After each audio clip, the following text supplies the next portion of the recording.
تأهل الخضر لم يعني الجزائريين فحسب، فالفلسطينيون بغزة عاشوا 90 دقيقة على الأعصاب، وفور انتهاء المباراة غصت شوارعها بهجة رغم ألم الاحتلال.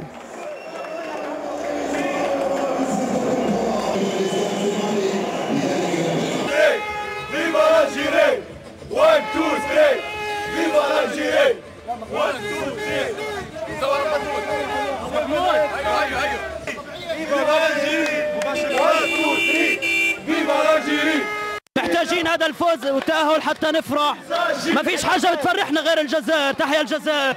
زايد كاليفيات ان شاء الله راكم ديموند، لا تحوتي بالعكم. الجزائر من غزة انا سيبورتيكم، وان شاء الله راكم ديموند، وان شاء الله معاكم حتى لا فينال. باب الواد شهداء، باب الواد شهداء، باب الواد، باب الواد، باب الواد شهداء، باب الواد شهداء، باب الواد، باب الواد. شعب الجزائر بدوش حدا يقول له، الشعب الجزائري هو بيقول للكل، يعني هو اكثر شعب بحبنا فاحنا اكثر شعب بنحبه. والف مبارك للجزائر، التاهل للدور ال 16، وان شاء الله يا رب عقبال ما يتغلبوا اكثر واكثر. سواء في الكره بنحبكم، في الحياه العاديه بنحبكم، في كل حاجه بنحبكم. 1 2 3 فيفا الجيري، 1 2 3 فيفا الجيري. بنشكر طبعا منتخب الجزائر على الاداء العظيم الذي قدمه امام منتخب روسيا، الحمد لله رب العالمين، ونشكره شكر جزيل لانه فرح الجزائريين نفسهم وفرح كمان الشعوب العربيه جميعا، ومنها شعب غزه بالخصوص.